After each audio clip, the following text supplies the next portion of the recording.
Hi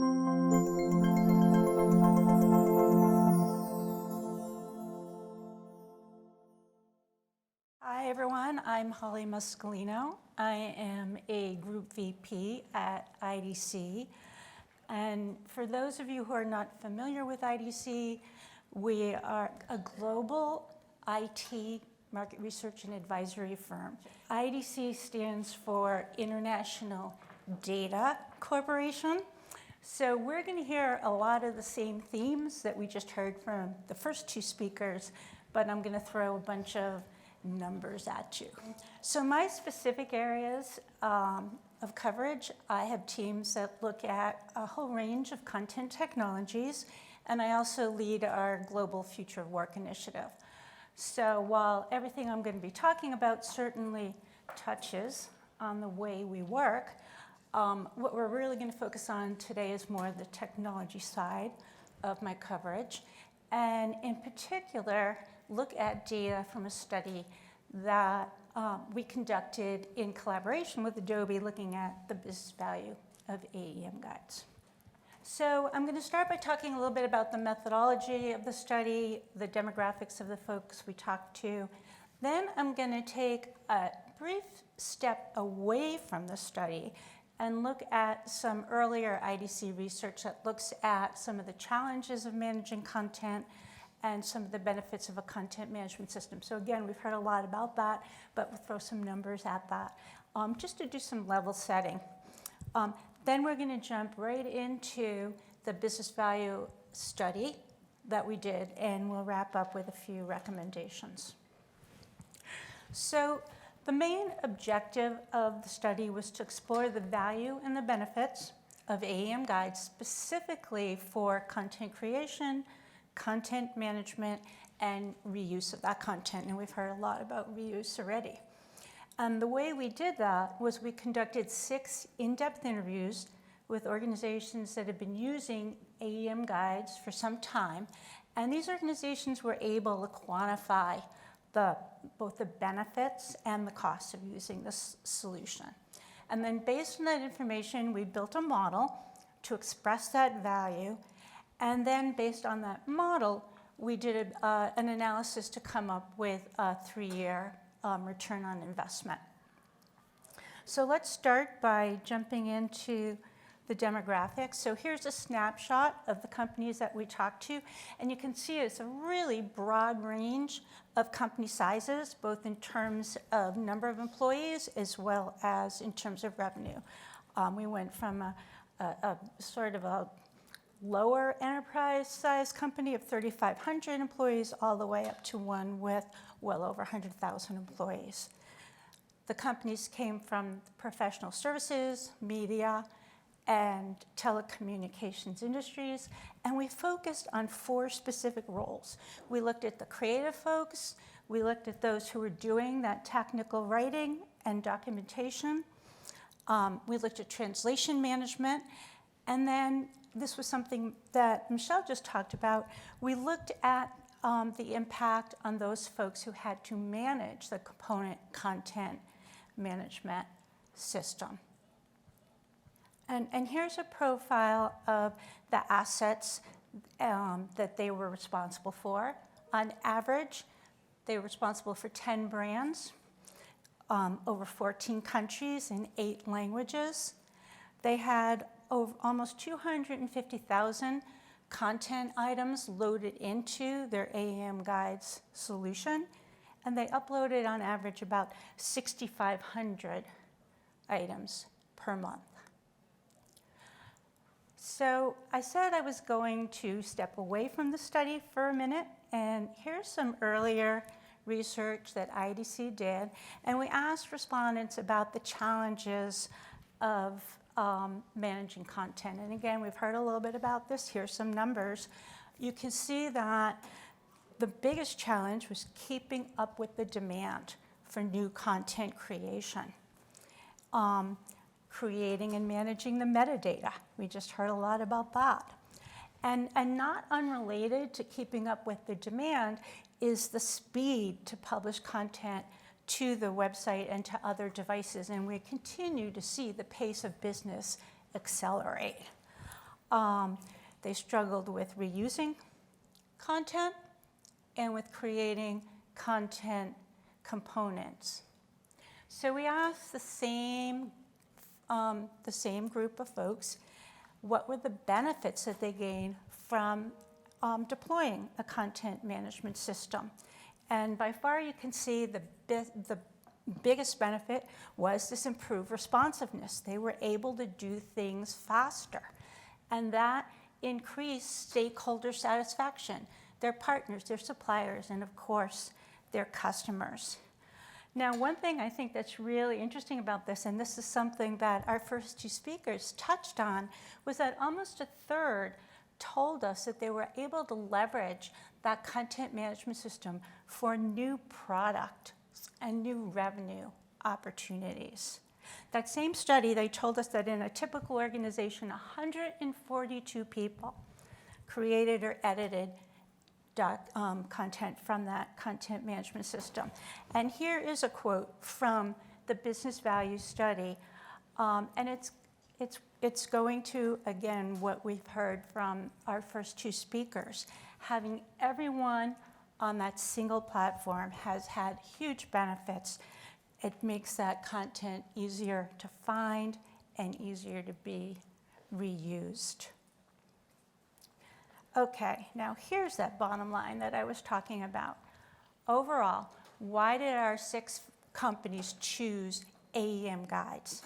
They chose it because they wanted to improve their business processes, specifically related to technical documentation and marketing operations, and they wanted to do that by enhancing the management, the quality, and delivery of that content. So, why AEM Guides? Well, they really appreciated the fact that it was integrated with that broader Adobe Experience Manager platform.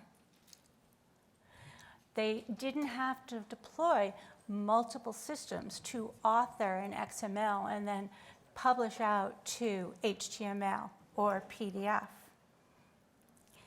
It enabled them to manage that data content. And here's a quote from one of the participants, probably not a surprise to many of you, that managing that content without a component content management system is really, really challenging, because they started having just a few files and all of a sudden they had thousands of files.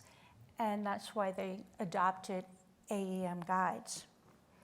Now, they also told us that AEM Guides provided a very strong versioning model. And in fact, this respondent told us that it was the best model that they had experienced in their 16-year career. And most of the respondents also noted that they got reliable support from Adobe.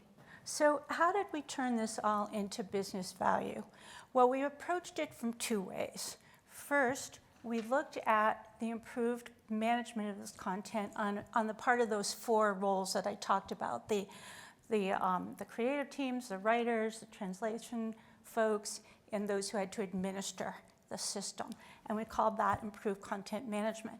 But then we looked at the business impact on those who had to consume the content. So the customer support folks and other people at the organization who use that content. That added up to an annual total benefit. And then we used that to determine the ROI over 3 years. Okay, so we're going to start by diving into that whole concept of improved content management. Here's some of the things they told us about AEM Guides. It provided that single source of content that gave them better control over that content and delivery of that content. And the modular content, the ability to create modular content, enabled them to publish out to a variety of different devices and through multiple channels. It provided better workflow management, and we just heard a lot about how important that is. And at least one of the respondents had actually outsourced even the back-end support to Adobe. And from that, they had achieved even greater efficiencies. And here's a quote from one of our respondents, a direct quote saying that the greatest benefit is the level of control that the component content management system gave them, and the ability to make that content directly available to any stakeholders that needed their documentation. And they were able to do this much faster. And here's some of the data about how much faster they were able to perform certain tasks. So these respondents saw the greatest impact when it came to outputting that content to PDF or web format, and also for tagging that content. But they were also able to find that content much faster. They can share it much easier and edit it, and not surprisingly, create renditions from different, 4 different form factors. Okay, so what did this actually equate to in terms of actual business value? So we measured efficiency and gains in improved content management by looking at the reduction in full-time employees required, or FTEs required, to complete a set of tasks. Now, it's critical that you do understand that we're not talking about an actual reduction in force here. We're talking about enabling the existing employees to do more with less, to be able to go on to more of the same tasks or potentially higher value tasks. And we saw that the creative teams gained efficiency equivalent to 1.7 full-time employees. For the tech writing teams, it was equivalent to over 16 FTEs, and almost a full FTE for both translation management and those who were responsible for administering the content management system. So in total, this came up to saving almost 20 or over 19 full-time employees. Now, that all equated to an 11% efficiency gain for those creative teams, 17% gain in efficiency for the tech writing teams, 8% for translation management, and those who are administering the component content management system saw 17% increase in efficiency. This all added up to a total of 16% gain in efficiency, and if we use some numbers around standard salaries, that equated to $1.4 million a year savings for these organizations on average. Now, a big reason that these folks were adopting AEM forms was to reduce the duplicative efforts. And AEM forms enabled them to do this by having that single source of truth and by enabling tagging. And they saw that they were able to save 6 FTEs annually by reducing that duplication effort. And that also translated to efficiency gains for their IT infrastructure teams, totaling 5.1 full-time employees. This equated to 16% reduced effort in terms of reducing that duplicative task or duplication. That equated to almost $500,000 a year savings for the companies on average, and efficiency gain for the IT infrastructure team of 42%, which also equated to about $500,000 a year. We're measuring efficiency, as I said, in terms of the number of the reduction in full-time employees required to create a task, to do a set of tasks. So it looked at the job that the folks were doing before AEM Guides. So when we we go through a whole screening process to find these folks that we're going to interview, and we make sure that they have good numbers for both the before and the after. And so we looked at what was the reduction in time required for these specific tasks, and we turned that into a reduction in full-time employees, multiply that by some standard salaries, and that's how we come up with the savings annually. Oh, sorry? What contributed to the significant difference in the creative versus the technical? Well, part of it, I think, had to do with the number of people doing that task within that organization. You're going to see later when we talk about content management, there's some really high numbers that we save, but that's because probably in that really big company, there was a lot of folks doing customer service. So we're looking at the savings over all the folks doing these jobs. All right, so that was improved content management. Now I'm going to move on to that second part that I talked about, which is business impact. And this was from the folks who were consuming these materials. So they told us that, not surprisingly, there was better consumption of the content. And because there was better consumption, they were able to provide better service to their consumers, partners, customers, internal employees, whoever. And they were able to have it be more dynamic by embedding help links. And of course, this also led to a reduction in service calls, help calls. Increased satisfaction, obviously, and they were able to improve their branding and gain more control of their branding with tagging. And here's another quote.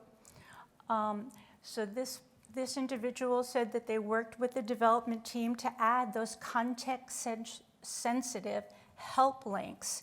And so it's given them much more flexibility in how they deliver the content to their customers. And they're able to do it in a much more dynamic way.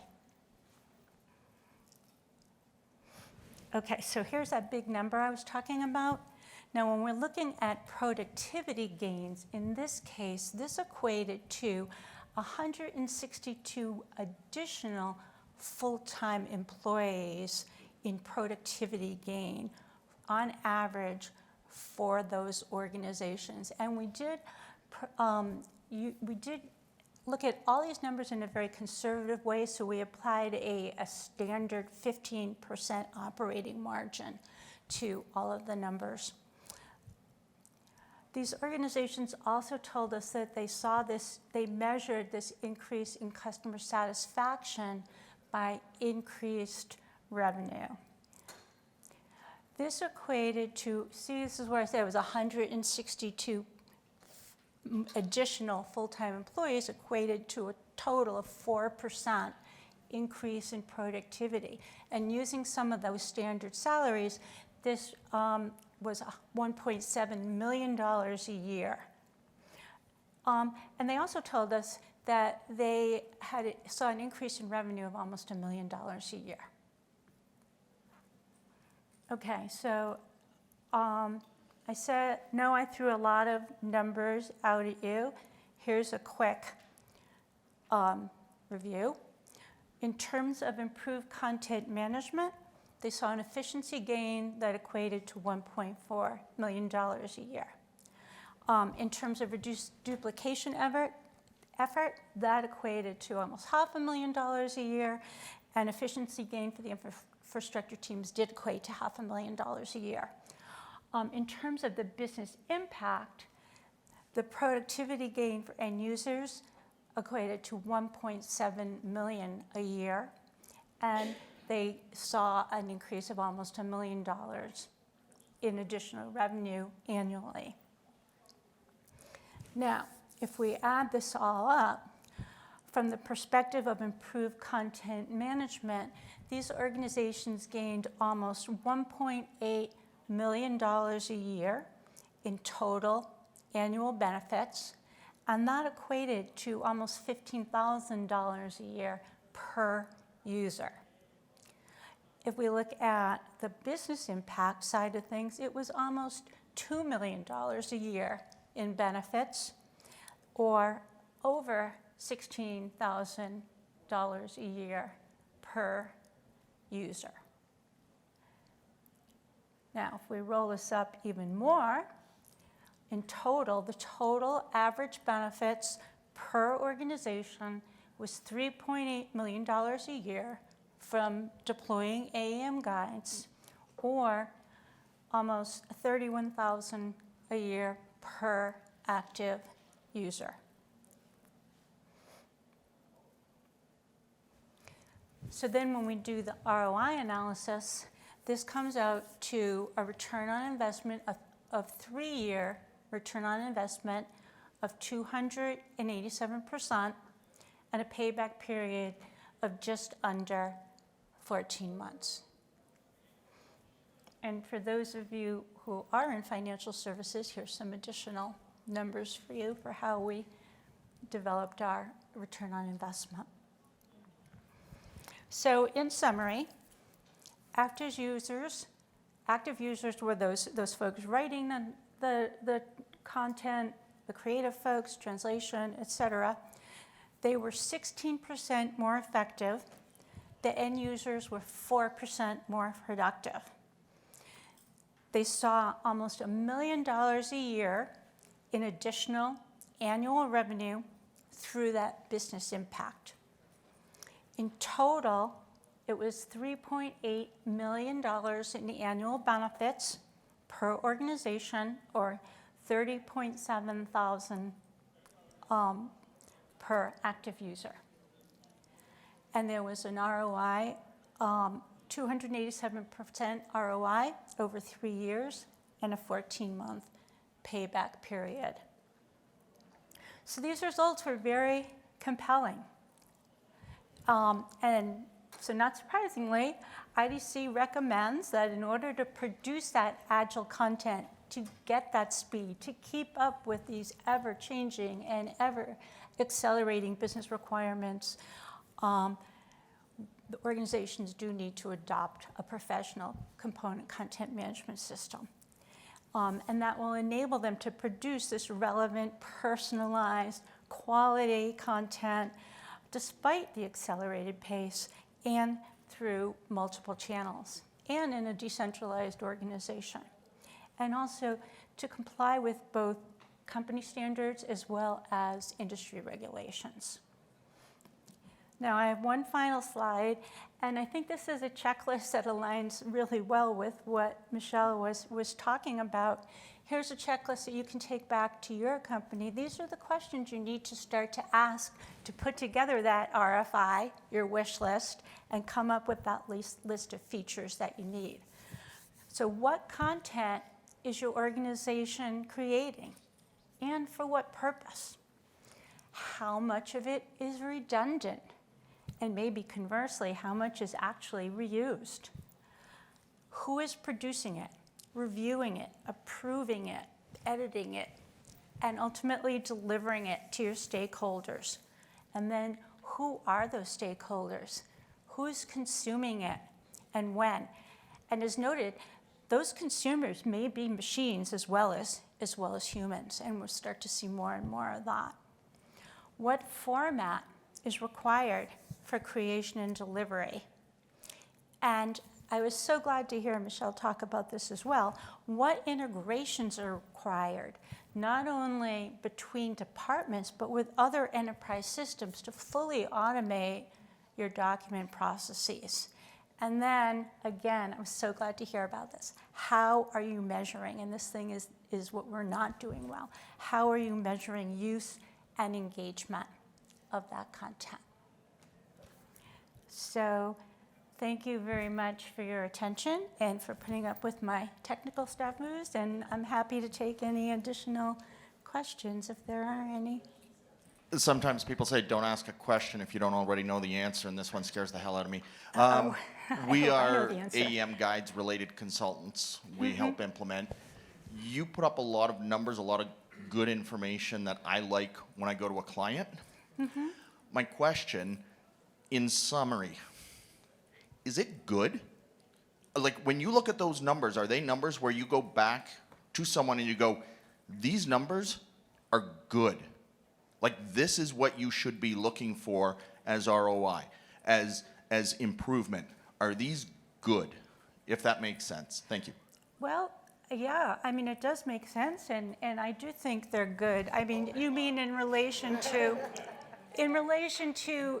so we talked to these 6 companies, you know, we had that broad range of company sizes, and you know, a little mix of industries. Is this representative of the whole universe?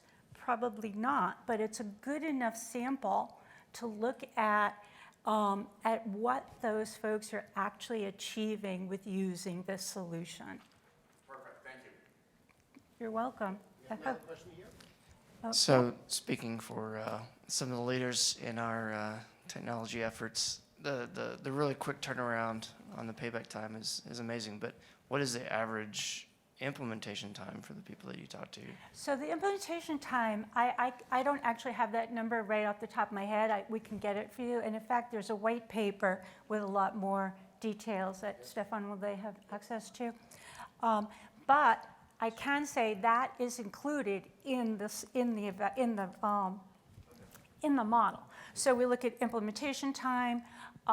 The investment is discounted because, you know, potentially you can maybe have the same ROI if you invested it. So that's taken into consideration. And overall, we try to make the numbers more conservative. So this is probably a conservative view. There's probably an optimistic view as well.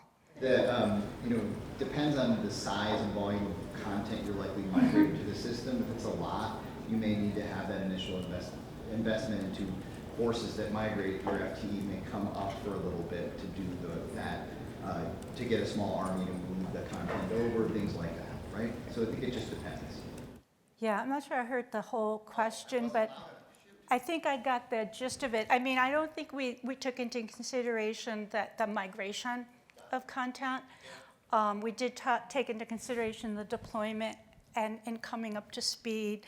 There was a certain amount of time before we expected to start to see benefits, and that's all built into.